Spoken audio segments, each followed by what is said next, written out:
Ipinagtanggol ng Los Angeles Lakers ang paglipat kay Bronny James sa kanilang South Bay Lakers team ng NBA G League. Sinabi ni Lakers coach JJ Redick na mayroon na talagang plano ang kupunan na hatiin ang oras ng mga rookie sa NBA at G League. Mula pa sa simula ng paglalaro ni James ay alam na rin nito ang plano maging ang ama nitong si LeBron James.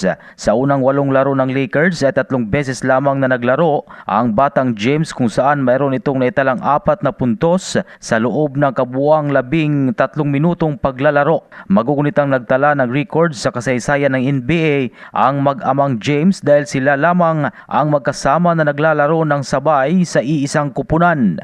Hindi na matiyak ng Lakers coach kung kailan makakabalik sa NBA ang nakakabatang James.